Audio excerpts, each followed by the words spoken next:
Hey everybody, Cave Mechanic here, aka Santa Claus, back with another installment. Enough talking about welding for right now. A couple of things that I want to get into. Uh,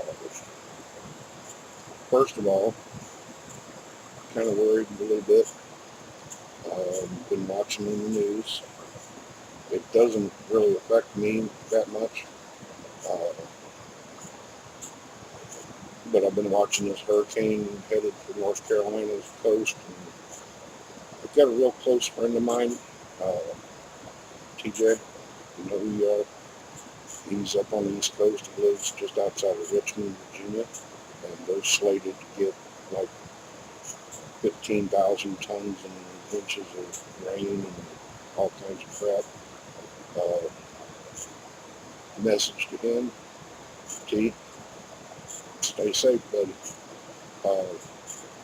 If anybody wants to check their channel out, it's Camp and T Gaming on YouTube. Excellent channel. Good guys. Anyway, back to what we're here today for. Back several years ago, uh, it became a necessity for me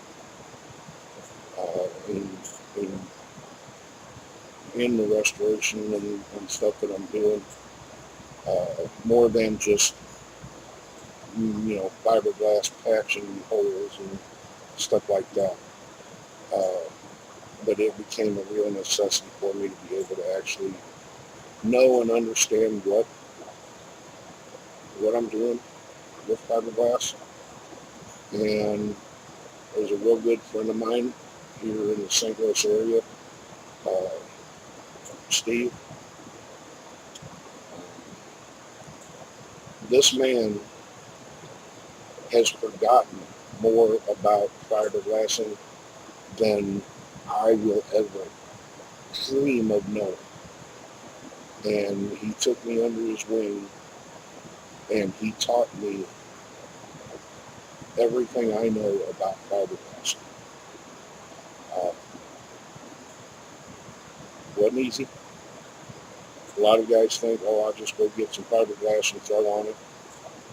Yeah, that's the first mistake.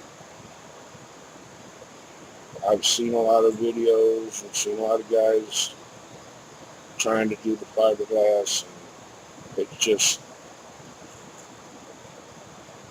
yeah. Um, what I'm going to do today, there's an area in the bottom of this car that, if you look real closely, most of the base metal is pretty much okay, but there's a few places that are typical of old restoration vehicles, uh, where the parts of the floorboard have had water standing wetness, and had basically you look at the floorboard and at close up it really looks like Swiss cheese. It's thin. It's got you know hundreds of little pinholes, and it's just you would think, oh, if I put this together and not replace these floorboards, somebody get in the back seat and sit down and put their feet down, they're going to hit a bump and put their feet through the floorboard, and that's going to mess everything up. But there's another alternative besides cutting it out and trying to reform or buy all these little, wavy, beadroll, perfect things, and trying to weld everything back in and replacing all this metal.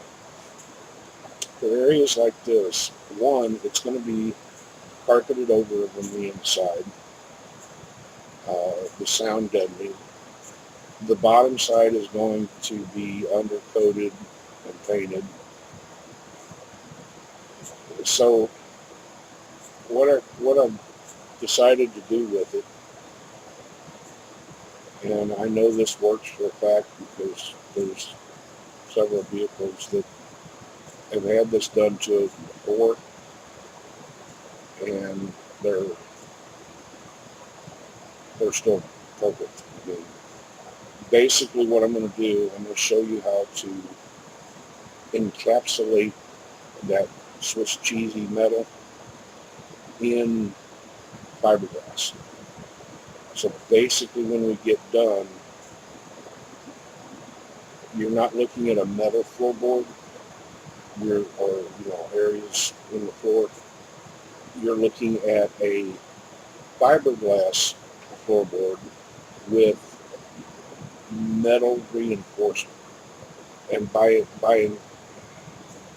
cleaning it up and encapsulating the metal sheet metal uh, floorboard inside the fiberglass, you do two things. One, you're even strengthening the fiberglass even more than it already will be.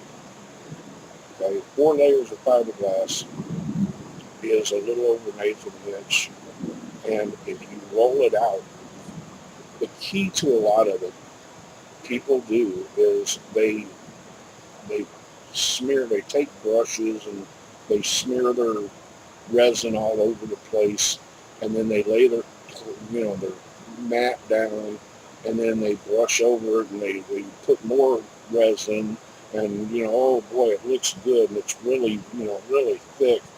Well, yeah, but it's not got much glass in it. It's resin. It's what we refer to in the industry as being resin rich. You don't want that. You want glass. You want the fiberglass, and you want the resin rolled into it and forced out of it. You build the strength by building the layers of fiberglass mat. What I'm going to do is show you how to properly lay this fiberglass mat in such a way that you're laying 2 layers on one side of the metal. The fiberglass resin will actually ooze through all the little pinholes. Then we'll flip the vehicle over and we'll layer the other 2 layers on the inside. Basically, you'll have 2 layers of fiberglass, the layer of metal, and then 2 layers of fiberglass. So you'll have 4 layers of fiberglass plus the metal inside, and then compacted down.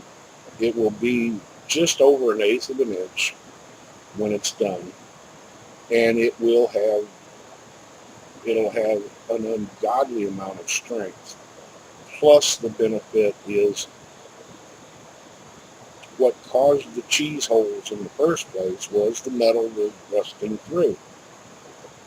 By encapsulating the metal inside the fiberglass, rust needs 2 things in order to grow. It needs moisture, and it needs air, oxygen. If you take both of those away, you will effectively stop the rust.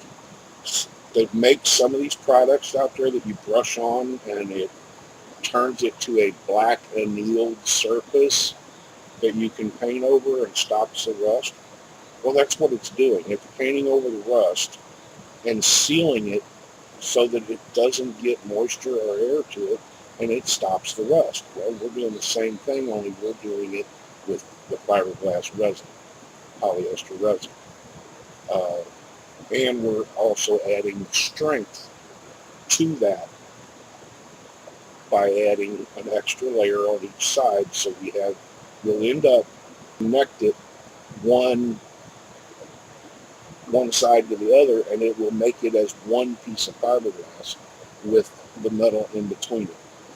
And years ago, we've done one, and it was I think it's been done about 25, 30 years, and this vehicle is still in operation today. So, I'm going to do it. I'm going to show you how to do it. And then, you know, like all the rest of my videos, the choice is up to you. Try it if you want. Throw it to the side. I do appreciate you for, watching the video, and if you like and subscribe, and as I always say, whistles and bells and all that, great. Um, but yeah, let's start getting into the videos, and thank you.